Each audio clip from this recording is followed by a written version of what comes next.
Hi, I'm Dennis. I'm a husband, a gardener, a jack of all trades, an artist. I live with my husband Robert in California, just north of San Francisco.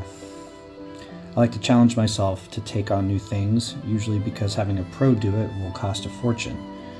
Robert and I have lived up and down the West Coast and have renovated 2 houses and their gardens. I like to try new things, create new things. Today I'm creating a bracelet for my friend and co-worker Sandy. These are Czech handmade glass beads with foil in them.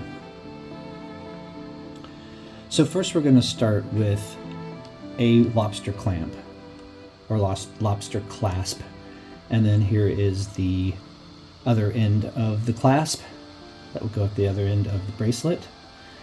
Then we're going to crimp the wires with these tiny little metal seed beads, for lack of a better word.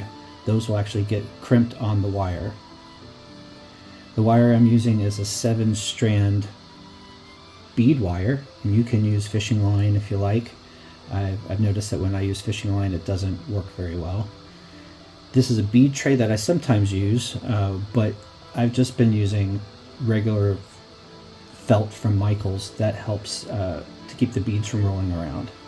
Now cut your wire a little bit longer than the bracelet, maybe 2 or 3 inches longer.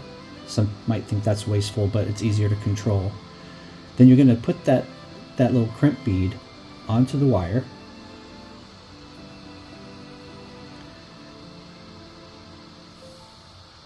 You're going to put the little loop of the lobster clamp on there. And when my fingers are out of the way, you'll see. You're going to feed the other end of that wire back through the bead. So you're making a loop of wire through the little hoop of the lobster clamp. Then you're going to take your pliers. You can use needle nose pliers if you like. And then you're going to you can grab it. And you want to leave a little bit of a tail of that extra wire sticking out the other end of the crimp bead. And I'll show you why in a minute. So then you're going to just crimp that bead. You're going to just smish it, and that'll grab both of those 2 wires. You see how it's flat? And there you go. Now you're ready to put the beads on. If the bead holes are too narrow for the wire that you're using, like if you're using different size beads, sometimes the smaller ones will have a smaller diameter hole. You can use this bead reamer and ream the holes a little bit bigger. Sometimes I'll do that for the ones on the ends so that the extra wire can go into the holes. And again, I'll show you that in a second. Now put the beads on. These beads have, the hole diameter is plenty big for the wire. So you're just going to put all these on there. And if you like the content and you want to see new things, more videos of me working on things, creating things, please hit the like button and the subscribe button with the little bell, and you'll be notified anytime I do a new video. I'm also open to challenges if you guys have an idea for challenges. So once you've gotten all those beads on there, then we're going to put the next crimp bead on there and do the same thing that we did with the beginning of the bracelet at the end. You'll see. Okay, so I'm taking the crimp bead now.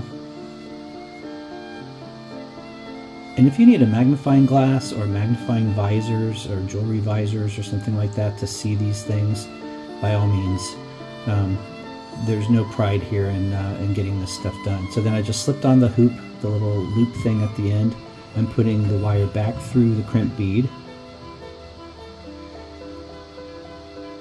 And then I'm going to leave a little bit of a tail on that end as well. And I'm going to feed that into the beads like you see down at the bottom. You can't see the little tail hanging off.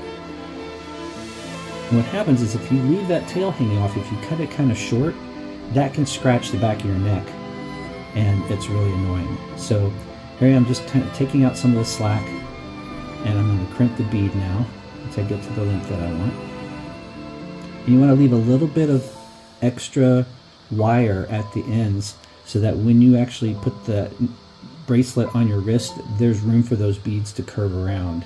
You don't want to have it super tight. Okay, so that's crimped now. Now what I'm going to do is, as you can see, I'm feeding that wire back through the beads, and I might do 2 or 3 beads, just to make sure that you catch that wire and it's not going to be sticking out, scratching your neck. All right, so there we go. So then you're going to go take your cutters, cut the little extra bit off there. All right, there you go. So now, if you've got dexterous hands and you can work those little lobster clasps, I might come up with magnetic clasps, are a little bit easier to use. I might get those in the future. I have the little screw-on kind too, but for bracelets it seems a little easier to do that. So there you have it.